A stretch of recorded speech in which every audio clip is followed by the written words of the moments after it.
Ladies and gentlemen, the official numbers have just come in, and so now we have the confirmation. Right this very moment, we are witnessing the single largest deportation operation in all of recorded United States history. And between you and me, some of today's information is absolutely astounding, so make sure to stick around for today's entire video, because I think you guys are going to like this one. Now, as you all know, one of President Trump's Day 1 executive orders declared a national emergency across the entire country, empowering ICE and the Department of Homeland Security to lock down our southern border and start carrying out mass deportations. And of course, we all know that the southern border is now completely and totally shut down and secure, but what about those deportations? Well, as it would turn out, the new deportation numbers are pretty much better than anyone could have expected. And like I said, right this very moment, the Trump administration is carrying out the single largest deportation program in all of United States history.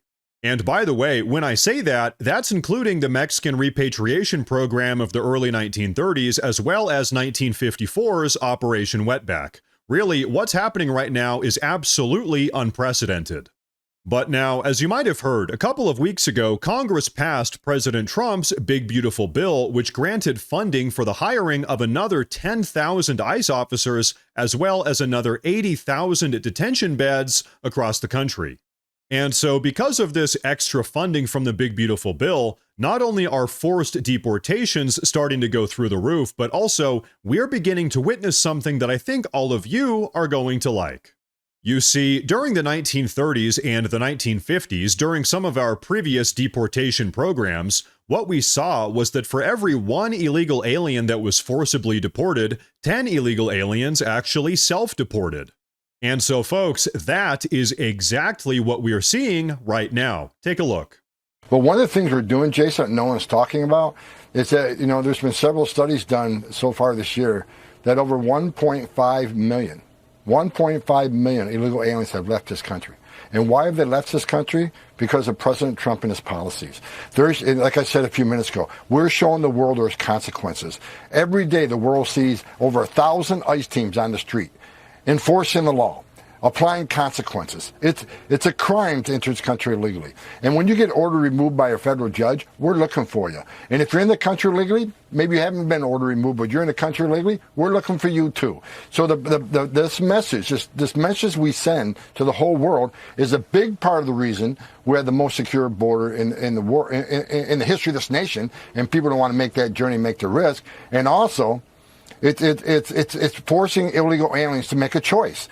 Do you want to be sought out and arrested by ICE and be formally deported, which means you can't come back in the country under certain statutory bars from 5 years to never? Or do you want to leave on your own and give yourself an opportunity to come back under a legal program as a visitor visa, work visa, maybe have a U.S. citizen child that can petition from you? So over 1.5 million illegal aliens already left. On count of the probably close to 400,000 deportation we're going to do by the end of this fiscal year. Well, this is amazing. It's unprecedented, and it's because of the leadership of this president.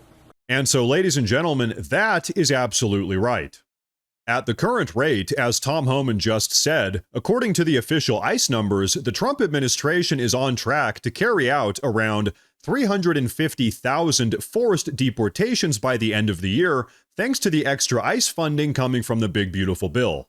On top of that, we also know that according to the Department of Homeland Security, the Bureau of Labor Statistics, and the U.S. Department of Labor, as of the middle of August, we've seen around 1.6 million unregistered self-deportations.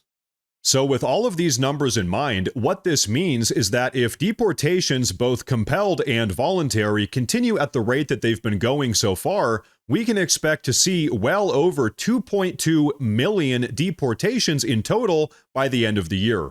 But now, folks, what I want to do now is really break down exactly why all of these self-deportations are really taking place. But first, I do want to say real quick that if you guys enjoy the daily news updates, please consider subscribing to the channel because it really does help a ton. But okay, check this out.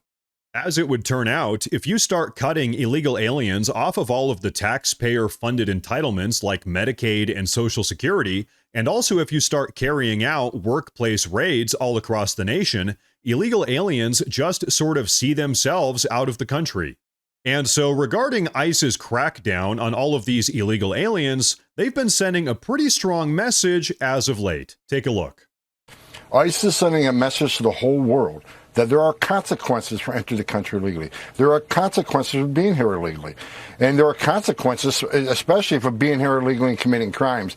So ICE is focusing on public safety threats. And I looked at the numbers this morning. 70% of everybody ICE arresting is a criminal. The other 30% are gang members who don't have criminal histories, national security threats, we're arresting them by the thousands, and those who final orders. They had due process at great taxpayer expense. A federal judge ordered them removed. They become fugitives. We're looking for them too. So how do we send that message? We send the message by looking at the numbers again this morning. We got a historic number of prosecutions for 111. That is impediment, assault, interference. So if they cross that line, you throw a stone, you're going to jail. You put hands on an ICE officer, you're going to jail. You make a threat, either online or in person, you're going to jail. And President Trump has made it clear to me over a month ago, zero tolerance. You cross that line and move from a protester to a criminal, zero tolerance. You will be prosecuted. And so, folks, really, it's this nationwide anti-illegal alien environment that has ultimately led to 1.6 million illegal aliens self-deporting. Like I said earlier, if you just start stripping away all of the financial incentives for people to illegally invade our country, not only do they stop illegally invading the country, but also they just start leaving the country en masse. I guess it really goes to show none of these illegal aliens wanted to be here to actually become Americans and assimilate into our nation. No, to them, our country was nothing more than a place to make some quick money. And so pretty much the free ride is over and everybody knows it. But also on top of that, take a look at this. Since stepping back into the White House in early January of 2025, the Trump administration has actually handed out over $1 million worth of fines to over 1,200 employers all across the country. And why? Well, because they were knowingly hiring illegal aliens. So now, not only has President Trump totally shut down the southern border, and not only is he cracking down on all of the illegal aliens themselves, but also now he's punishing American employers that are knowingly and deliberately hiring these illegal aliens. And I'll tell you what, as far as I'm concerned, that's a good thing, because not only are these American employers effectively aiding and abetting foreign invaders, but also they're actively screwing over homegrown American workers. The reality is, if we want to actually solve this massive illegal alien problem, we have to start taking the problem seriously and start holding everyone involved accountable. And so, folks, because of everything that we've talked about today, we're set to see well over 2.2 million deportations by the end of the year. And the reason why is because of President Trump's America First agenda. And yes, by the way, this is exactly what I voted for.